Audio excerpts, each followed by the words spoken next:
चमकीले चूजे, चमकीले चूजे। और ये चमकीले चूजे क्या करते हैं आपको पता है?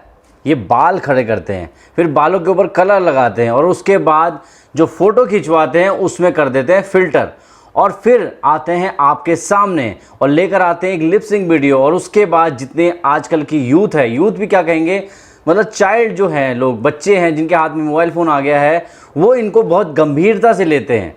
और इनका पर्दाफाश किया है डीनू जेम्स ने।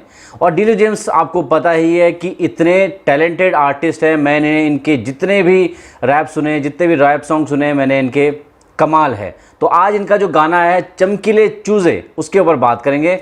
नमस्कार, आप देख रहे हैं दिनेश टॉक्स, इसे देखना तो बनता है।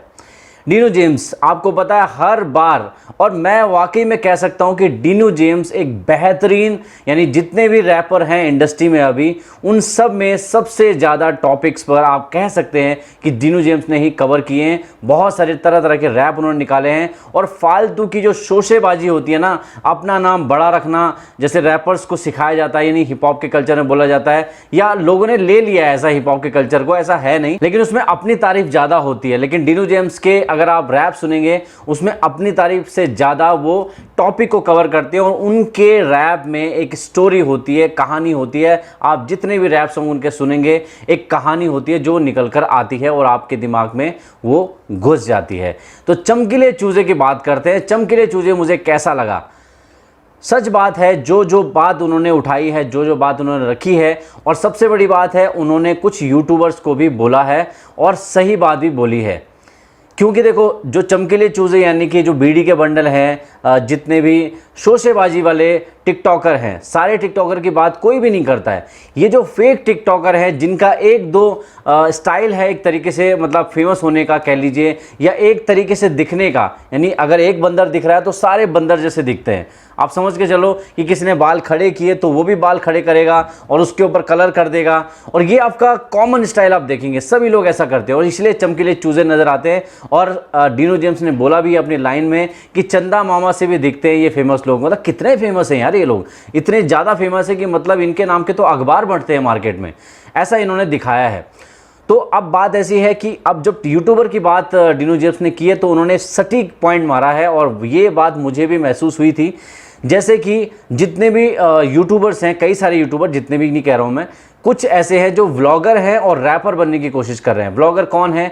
मुंबई का निखिल और गौरव, जो उनकी बात ज़्यादा मुझे ऐसा लगता है इन्होंने अपने आप को रैपर साबित करने के लिए गाने निकाले और फिर स्टेज में जाकर ये फीके पड़ जाते हैं। तो ये उन्होंने पॉइंट आउट किया है। लेकिन मैं इस मामले में कैरी मिनाटी को अलग रखूंगा, क्योंकि कैरी मिनाटी के जो रैप सॉन्ग है वो थोड़ा मैच्योर है और उन्होंने अपने आप को जो रैप के तौर पर पेश किया लोगों के सामने, तो मैच्योर होने के बाद किया। मतलब उनकी जो लिरिक्स है, राइटिंग है, जो प्रेजेंटेशन है, वो उन्होंने थोड़ा सा मैच्योरिटी के साथ पेश की है। लेकिन जो मुंबई का निखिल है और गौरव जोन है, वो जस्ट एक होता ना कि हाँ मेरे को फन करना है और मुझे रैप बनाना है, तो उस पर पॉइंट आउट किया है। लेकिन बात चमकीले चूजों की करेंगे कि जो बच्चे हैं वो बहुत जल्दी में है, मतलब कि इन्होंने मिलियन फॉलोअर पार कर लिया तो ऐसा लगता है अरे भगवान को हमने जीत लिया। और इनके माँ बाप को पैसे मिल रहे हैं तो उनको कोई फर्क नहीं पड़ता, वो मदद करते हैं। थोड़ी सी लाइटिंग लगा दी और लाइटिंग लगाने के बाद इनके माँ बाप भी मदद करते हैं, क्योंकि उनको पता है कि हो सकता है ये हमारी गरीबी दूर कर दें। तो ये बुरी बात नहीं है, लेकिन जो क्रिंजी कंटेंट है जो बनाते हैं लोग, उनका अगर कोई मजाक भी बनाता है तो फिर दिल पे नहीं लेना चाहिए। जब आपको पता है कि आप औंडी पौंडी हरकत कर रहे हो तो सामने वाला आप पे हंसेगा भी, आपका मजाक भी बनाएगा।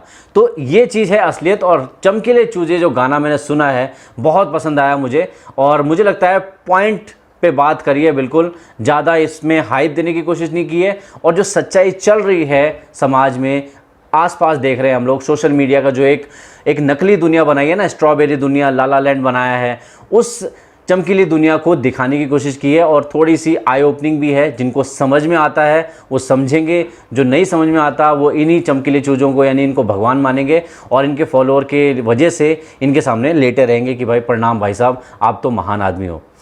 तो आप जाकर के चमकीले चूजे ज़रूर सुनना और डीनू जेम्स के और भी गाने सुनिएगा मेरी रिक्वेस्ट पे। आपको ज़िंदगी के नए मायने पता लगेंगे और एक्चुअल रैपर क्या होता है, हिप हॉप क्या है, मतलब किस तरीके से एक्सप्रेस करने का तरीका है, किसी स्टोरी को कैसे बाहर लाया जाता है अपने लिरिक्स में, ये डीनू जेम्स से आपको सीखने को मिल जाएगी। मैं वाकई में उनकी जो कलाकारी है उसका मैं काफ़ी टाइम से प्रशंसक रहा हूँ। मुझे पसंद आया उनका हर एक स्टाइल, स्टोरी जो वो पेश करते हैं वो बहुत पसंद आता है। तो डीनू जेम्स भाई, अगर आप ये वीडियो देख रहे हो तो आपके लिए मेरा मैसेज है, सही मायने में सेवा है हिप हॉप की, जिसको हिप हॉप इंडिया में जब आया है तो लोग बहुत दिल से उसको फॉलो करते हैं। ऐसा लगता है कि ये इंडिया का शुरुआती कल्चर है, लेकिन अगर आप बाहर के कल्चर को फॉलो भी करते हो तो उसकी एक्चुअल मीनिंग, जो उसका मतलब है, वो तो फॉलो करो। और डीनू जेम्स भाई उस चीज़ को सही मायने में प्रेजेंट कर रहे हैं।